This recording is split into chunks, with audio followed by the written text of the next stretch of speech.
better than your currency. Splurging millions, buying houses like Monopoly. Fucking 9 to 5, man, the money is a joke to me. Buying cryptocurrency, my money in the privacy. I make it rain dollars, they watch me disappear. I'm so fly, man, I'ma need some land again. Hey guys and girls, welcome to this week's episode of the No BS with Birchy Podcast. I'm your host, Nathan Birch, and this is the show unraveling the truth to the facade of the 21st century. We're now exiting the matrix and waking up to motherfucking reality. What a cool world we're living in. Lots of interesting things happening, lots of opportunities out there. So today I want to come back and answer some more of these questions in from the community. Everyone seems to be liking, the questions that are being answered. So I've got a whole new list of them here today. And with it, get straight into it. So these questions I have not looked at beforehand. And I just getting straight into it. So the first one here that I've got is how quickly after settling a property can it be revalued? That's a good question. Normally I say to people to revalue a property, wait 6 months, wait 12 months. Each bank is different, each lender is different, and finance is a crucial part. Without having access to finance, you can't fund your goals. So it's very important to understand how the finance works and how you can actually build that debt strategy up. On that side, without shamelessly spruiking what I do, if you need help with getting a debt strategy and getting the best mileage out of your portfolio, reach out to my team at Zinger Finance. So I have a finance company which specializes in structured financing for investors' portfolios. Zinger Finance. You can reach out to my team on that. How quickly can it be revalued? That is the interesting question, because it depends to the bank. Like, some banks will allow you to revalue a property straight away. Some will allow you to revalue them in 12 months. You have to wait 12 months. There will be other variables. So the quickest that I've had them revalued is in 48 hours after settlement. I kid you not. 48 hours after settlement, property's been revalued. It depends on stars aligning. You need to try and make yourself as fit as possible for the banks to want to keep lending to you. It all depends. It could be a day, a week, a month, a year, or even longer. Some people I see, they screw themselves up from not getting the finances right, and it might take them, 2 years, 3 years to get themselves into the right position. Some people never get back into the right finance position. That's why the properties and the finance are hand in hand. Understanding what the bank wants is very crucial. It's not about what you want as an investor. I was talking to someone recently and they're like, I spent an hour on a map session. They said, Nathan, but I want to get a house. And I was like, I just told you it's not what you want, it's what the bank wants. You need to understand what is the bank requiring from me, from both a deposit perspective and a cash flow perspective, and then attaching that right property to what the bank requires.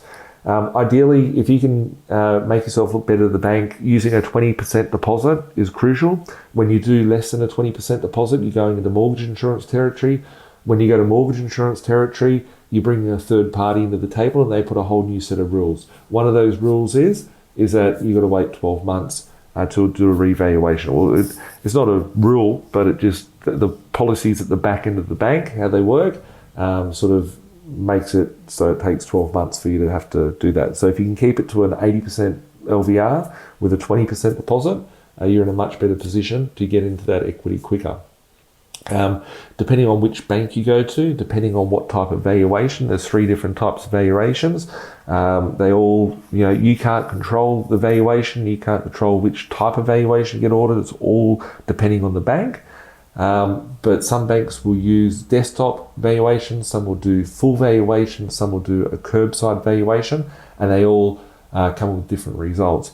Notably, if you want to go and if you've just done a full renovation on your property and it's all looking brand new kitchen, brand new bathroom, brand new carpets, all that sort of stuff, you would naturally want to get a full valuation done on your property, but not in all circumstances would you want a full valuation done on your property. So it just depends on the valuation type that is determined by the lender, and the lender will choose which value goes out there and all that sort of stuff. So you just need to make sure you've got a right debt strategy and make sure that your broker understands your goals to be able to, align you with the right lender and whatnot. So it can happen as quick as 48 hours.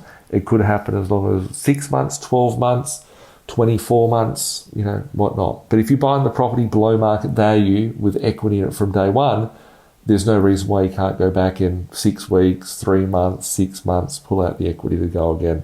I'd say on average, our investors at B.Invested would revalue the property within about 6 months of purchase to pull that equity to go again on the next property in their portfolio. And with debt at very, very cheap rates at 2% or 3% lending, is you can either pay 30% in tax by saving the money, which will take you years, and inflation will push the prices up even higher, or you can go and pull that equity out and pay 2 or 3 or whatever percent you're paying. It's below inflation levels. So it's a really, really interesting debt market and debt cycle that we're in at the moment. Obviously, none of these things that I'm saying here are financial advice and don't constitute as a substitution to financial advice, so it's important to speak to the experts on that front. Second question today is what about if the property is costing you out of pocket every week $300? At what point does it become a liability? $5,000 a year, $10,000 a year, etc. That's a good question, because a lot of people don't look at what's the property costing. When they go to buy a property, they're looking at the property going, okay, I'm buying a house that I want. I think that the property is going to go up in this area, or I think that this is going to happen. And they add a lot of their own emotions or unlogical things into the equation. So looking at, when is it too much negative cash flow, you need to look at your whole overall position. I've had properties that have been positive 200, 300, 400 grand a year passive income just from one property that I've purchased, which is cool. I've got properties that are negative cash flow, $50,000 a year.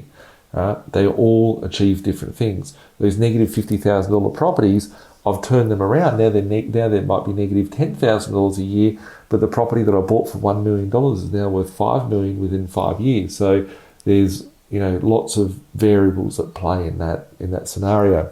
On average, each of the properties that I like to buy are neutral cash flow minimum. You can't go buy a property that's going to cost you negative $100,000 a year, because it's going to screw up and the bank will not allow you to lend anymore. It'll gobble up all your servicing and you're stuck. The only reason why I bought those properties that were negative $50,000 a year is because they were development sites, and that's why that they're negative. They've got high land tax, they've got high expenses, and they don't have much of a cash flow stream. And it's my job to then bolster my portfolio to support that. And some of my higher cash flow properties support my slightly negative cash flow properties. None of my properties would be negative cash flow by more than, say, $20,000 a year. The time that I buy them, by the time I get them to being neutral or positive, I need to make sure that happens quickly. If a property is negative by $5,000 a year, right, in 10 years' time, that means it's cost you $50,000 to hold that property. That property must go up by $50,000 just to cover that shortfall. If the property's negative $5,000 on the first year, that's $100 per week you have to go to work for every week in order to get that property to keep it. If you had 10 of those properties, you'd be bankrupted pretty quickly because they would eat into your cash flow position. So understanding the cash flow is very, very important. Whenever I'm buying a property, I'm asking myself, what is this property going to do for me, and how's it going to help me get to my next goal? The reason why I went out, and I'm going to put a big disclaimer on those negative cash flow properties, because everyone thinks Birchy buys properties, every single one's positive cash flow. Most of them are. Most of them are neutral to positive cash flow from day one. It was only those ones that were development sites that I bought, and I had to, do the work on them to get them to be positive, and they're going to yield tremendously. They already have, but they're going to yield tremendously in the future.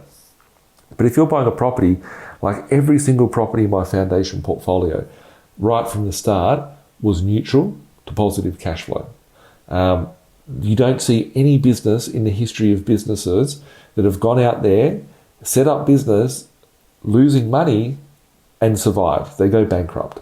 So, you need to question yourself. If you're buying a property that's negative $300 per week, $300 per week is negative by 52 weeks is negative 15,600 per year. That's 15 grand you have to get out of bed and work for. The average wage, let's call it 60 grand a year or whatever, someone has to get out of bed 1 day a week, pay their taxes just to support that property in the household. 5 days, you're eating nothing, right? So, you need to make sure that those properties are not costing you that. The other aspect to look at is if you're buying a property that's negative cash flow by $300 a week, that negative cash flow of $300 is 15,600. In 10 years' time, if you don't fix that up quick smart from buying it, that 15 grand turns into 30 grand, turns into 45 grand, turns into 60 grand, turns into 75 grand. And over 10 years, you're negative $150,000 that you've lost. So if you bought a property that's 350 grand, right, and you're thinking you're a gangster because you bought something and it's the best property, it's in your street, whatever, people think they're the best investor out there without realising that there's external forces. You buy this property that's negative 15 grand a year, in 10 years' time, the property might have gone up to 600 grand, but you've held it for 10 years, negative 15 grand. The 350 grand gone to 600, you've made 250 grand, but you've also lost 150 grand. So you've really only made 100 grand, that's 10 grand a year. You'd be better off doing Uber Eats to get that extra cash flow without the risk. So you need to structure your portfolio correctly. If you are trying to get 100 grand a year positive cash flow, which I think everyone should try and aim towards getting 100 grand a year positive cash flow out of their properties, if you are aiming towards if you're buying your first property today and it's negative $300 a week, that means you've gone from zero cash flow to negative 15. Your goal is to get 100 grand, you've gone negative 15 grand or 15% in the negative on your first deal, right? That's a dumb decision. So I'm not trying to be, a dick to anyone or trying to be a smartass, but think of it logically. Like, these things need to put money in your pocket every week. That's what you're doing it for. So buy cash flowing properties is very important. If you've got a property and it's negative maybe $50 or $100, that can be okay. And the only time when it can be okay is if you're buying a property that's negative $50 or $100, that's 2.5 or 5 grand a year. If that property is giving you instant equity of 50 grand or 100 grand a year, well, then you can access that deposit to go again. If you're saving up $50 a week or 2.5 grand a year, it's going to take you 20 years to save 50 grand. If you buy that property, it's negative $50 a week, and it gives you 50 grand that you can put in your next deposit, it's going to help you leapfrog and leverage yourself. And at that point, you could buy the next property, which is positive $50, to cover the one that's negative. That's okay. But if it's only $50 or $100, you'll make that positive. So this year one, the property might be negative $50, but if you put up the rent $20 next year, it's only negative $30 or $1,500 for the second year. You put the rent up $20 that year, then it's only negative $10 per week. Suddenly it's neutral cash flow. You can easily put up the rent by 10, 20, 30, $50 a week, but you can't put your rent up by $300 a week or $500 a week or $1,000 a week, because those things will kill you. I see so many people that are trying to buy, a house in Sydney as an investment property. It's like, man, these fibro shacks for $1 million, I was buying them for like 150 grand. They're okay at that point because the rent was still $250 a week. But now when they're renting for $400 or $300 and you're paying $1 million, these things are severely negative cash flow. That's not good financial sense. That's not a good strategy to have. You're losing money before you wake up. Who out of anyone listening to this would go to work and pay their boss to go to work? Better yet, you might pay your boss $300 a week to go to work. You're not getting paid, but you're paying him $300 a week to go to work in the hope that one day, potentially, maybe, he will give you or she will give you shares in the business or some equity in the business. That's what you're doing when you're looking at a property that's negative cash flow. It sucks. It's not good. So make sure that the properties that you're buying are high cash flow. And even when it comes to like big development sites, it's interesting because, as I said, like my portfolio was once, $500,000 positive, and I bought these big, large acreages. Like I talk to people, I'll say it every now and then, I've got sort of 200,000 square meters of land in northwestern Sydney, which are all different sort of development sites of the future, that's okay to take a hit on some of those things. Right? They've made tens of millions of dollars, which is really cool, but that would send you broke. I've actually got a way now where I buy properties that are like that, which are massive development sites, and I mean like harbour fronts and different things like that. I just did a deal before recording this of a harbour front property. It's positive 300 grand a year, and it's positive 300 grand a year, and it's $3 million for a harbourfront property, which the land content is worth more than $3 million. I can build over 150 units on this in a large city of 300,000 plus people in the population. This is prime real estate, but it's still positive cash flow. So most people are going around, buying these like shit boxes that they can put a granny flat on.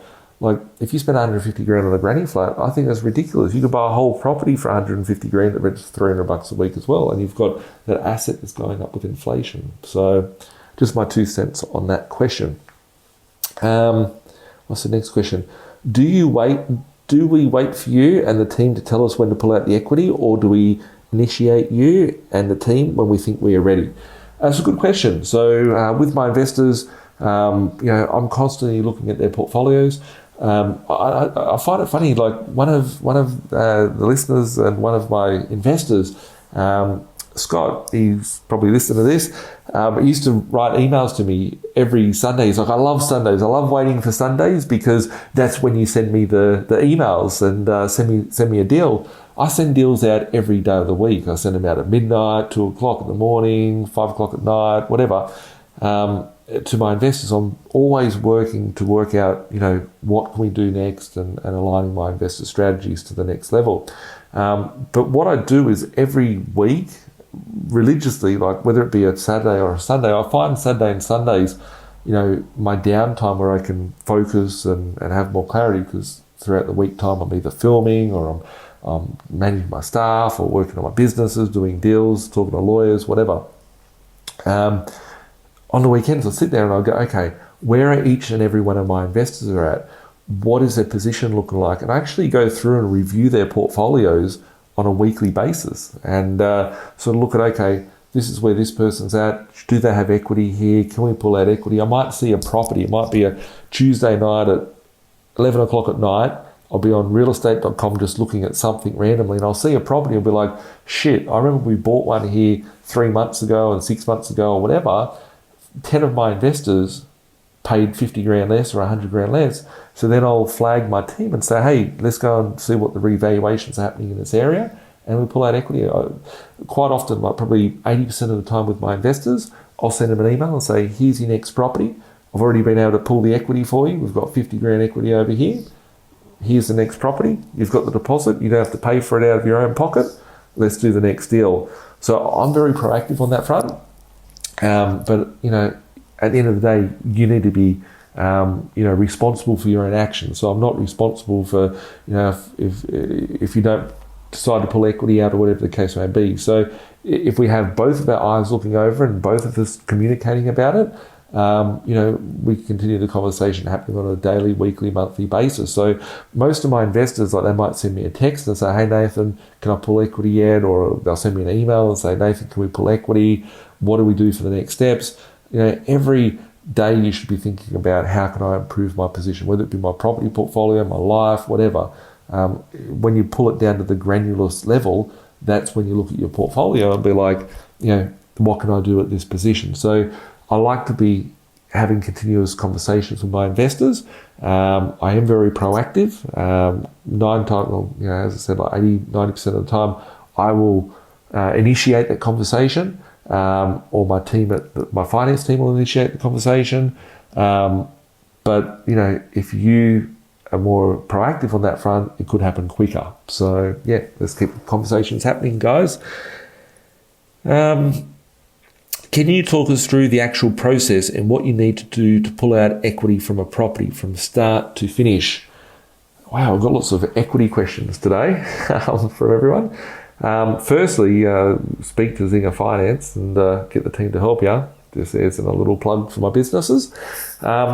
But what's the start to end process? So let's say we buy a property. Let's say we've got John Smith, right? And he buys his first property. He's got 50 grand, buys a property for 200 grand, and he settles it. So the first process is he buys the property, goes into a contract goes to the lawyers make sure pest, building, inspection, searches, everything like that's okay.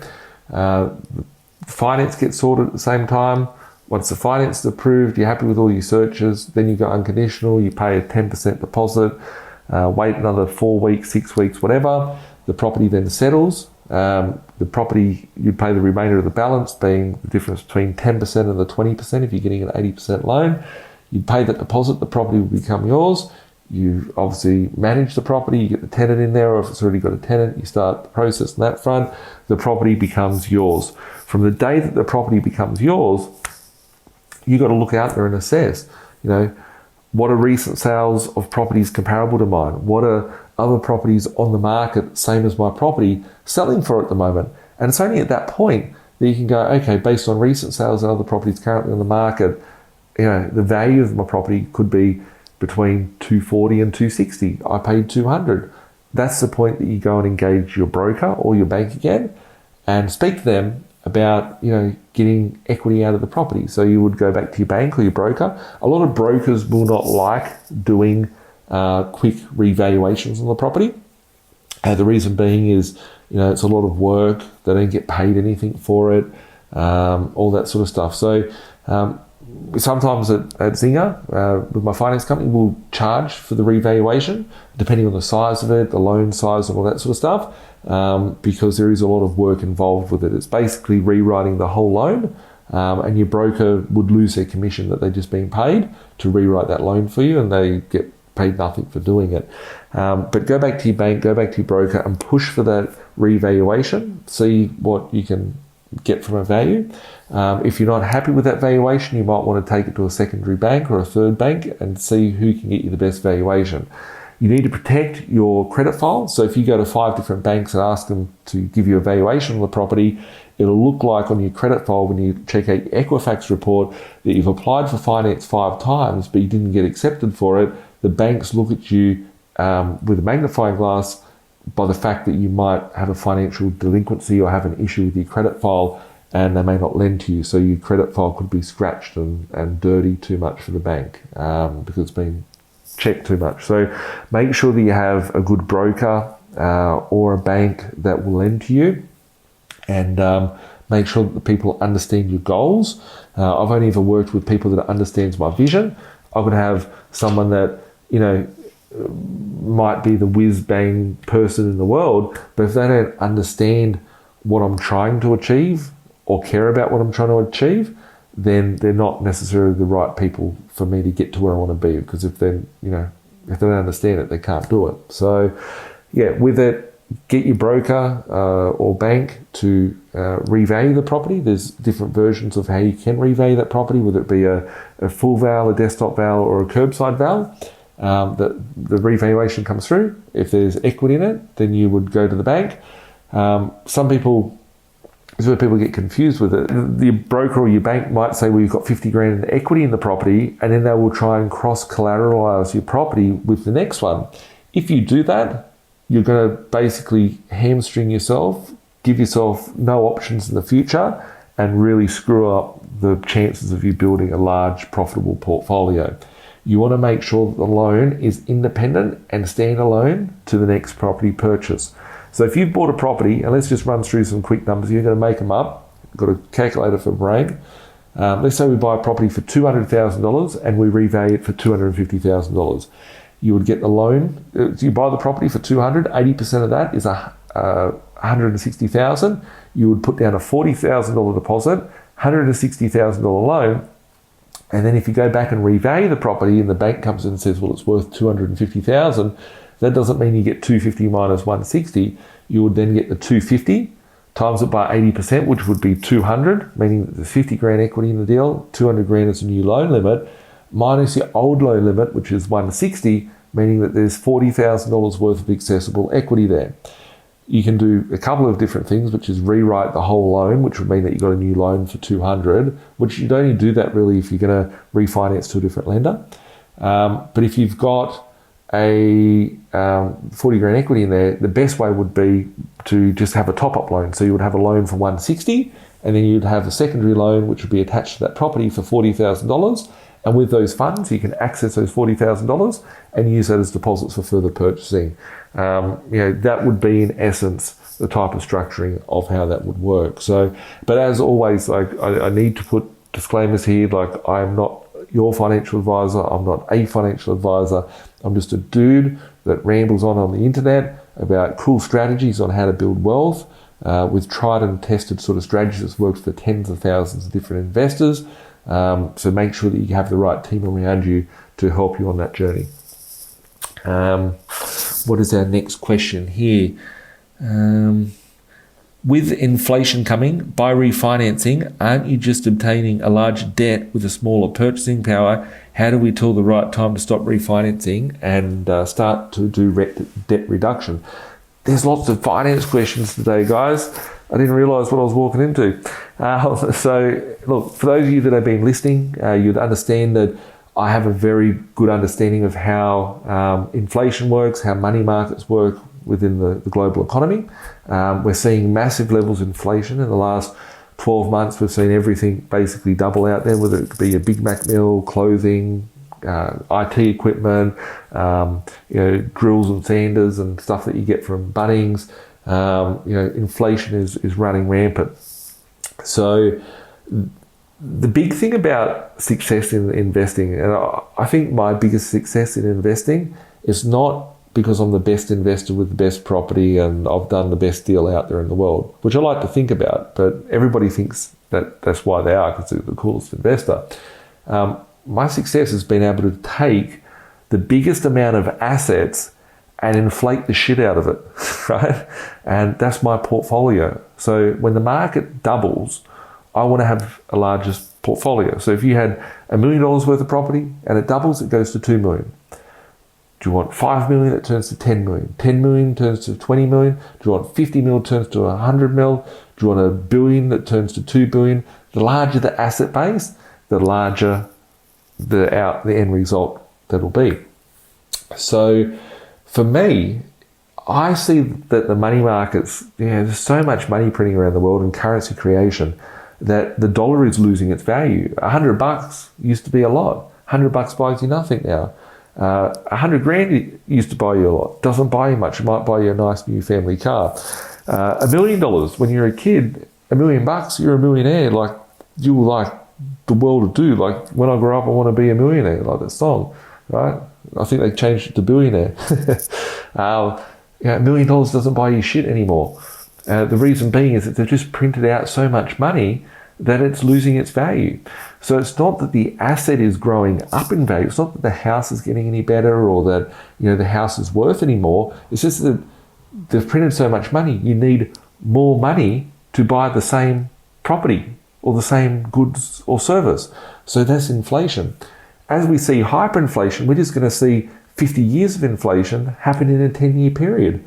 So the debt, 100 grand debt 10 years ago, 20 years ago, when I first started investing 100 grand, I thought I was going bankrupt by getting 100 grand worth of debt. Now, most people listening to this will be buying a property and paying stamp duty of $100,000 just to the government in taxes, right? So where does it leave my loan from 20 years ago? 100 grand loan's nothing. You can pay it out easy. So if I bought $10 million worth of property and it went to $100 million and I still had $10 million worth of debt, I could come back and just sell off 10% of my portfolio and pay out that $10 million worth of debt. See how it works? So looking at, inflation, I'm not a big fan of keep pulling the equity. There's a reason why I keep sitting here and telling you guys I've got, less than $20 million worth of debt. I wish I had more because I just don't fit the bank system anymore. It's like I've broken the bank as a personal sort of investor. Apart from a corporation or whatever, they don't go to the bank either. Like, you don't see Westfield or one of the big corporations going to the bank and saying, okay, CBA, can you refinance my property and give me a 95% LVR so we can add a new car park? They raise capital by building bonds and derivatives and, you know, other sort of investment vehicles to get capital into their entity. So as an investor, like, I'm not a fan of going back and just hitting up the property. You buy it for 200, it's revalued at 250. You pull out your 50 grand equity. You got your deposit back. Go again. You don't come back in 6 months' time and go, let's try and hit it up and get another 10,000 or 20,000 out. And another 12 months, you pull out another 20,000. And eventually in 10 years' time, you've got a 500 grand property with a $400,000 debt, which you paid $200,000 for. You know, that's, you know, not the aim of the game. Eventually, as you build out a nice, sizable portfolio, you've got 20 properties going up at, you know, 10% on a 300 grand value. That's 20 properties at 300 grand, that's $6 million.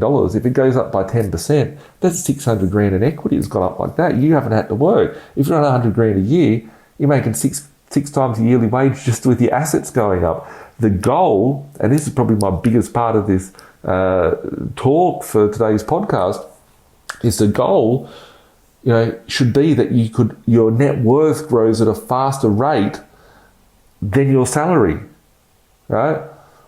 There's no way, like, my portfolios has gone up massively. Like, I remember once I did a TV interview and the TV host, absolute fuckwit, but he put a question in for the presenter. The person that put the question in is a fuckwit.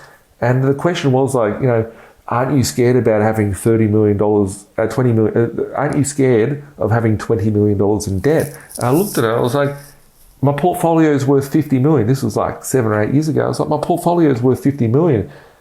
If the market collapsed, I've still got $30 million worth of debt. And as I walked off set, I thought to myself, like, it was like the biggest, like, you know, mic drop that I'd done ever. I was like, you're an idiot, right? Why am I talking? Why am I answering this question? And then as I walked off stage, I thought to myself, I'm 30 years old. I was 30 at the time. And if I sold everything, I'd have $30 million in the bank. That means from the minute that I was born, I would have made $1 million. No job, no business is going to make that sort of revenue. So my assets had gone up to a certain point, and I was like, at that point, I was like, wow, this is dangerous, right? You want to have an asset position that earns more income than what you could ever earn. That's the goal. So, you know, at some points at the early days in my portfolio, I used to refinance and pull out every cent of equity that I can. Nowadays, I've got properties that might have a loan of 100 grand that are worth 500 grand. I've never touched it. I've got properties that are worth 5 mil that I owe 600 grand on, never touched it. So you don't want to keep going back and pulling out that equity. So on that note, I know I've only answered a few questions today, but hopefully you guys have learned a couple of things. Maybe drop us a comment down below of something that you've learned from today and something that you can action immediately with your own financial position to improve it. If you need help on anything, you can always reach us at 1300 367 925. Email us at admin@binvested.com.au. And as always, appreciate the love, appreciate the support. Smash up a like, share it with your friends and family, and, you know, subscribe to us at the Spotify, Apple Play, or Google. We'll catch up soon. See you next week. Bye for now. Yeah, like Bilal said, man, we're stuck in the matrix. This my advice, don't care if you take it. The dollar back to die, soon to be hyperinflated. This my 2 cents, don't care if you save it. Joint be decentralized, and you will see you've been lied to the whole time, and it's the irony, cause they do the exact opposite. You become a slave to the system, and of your money, all they do is profit. There's no conspiracy theory, you better hear me. Crypto will set you free before the system does. I don't care if you do or you don't, but what I'm saying is the truth to the reason you choke. I've never been a failure, excuse my behavior. Keep talking, haters doing me a favor. They all telling lies, I know what they been telling you. I'm the opposite of Donald Trump of Australia. It's amazing, here for the taking. My time is never wasted, just getting wasted. These girls say I'm really breathtaking. I can't help it if I really misbehaving.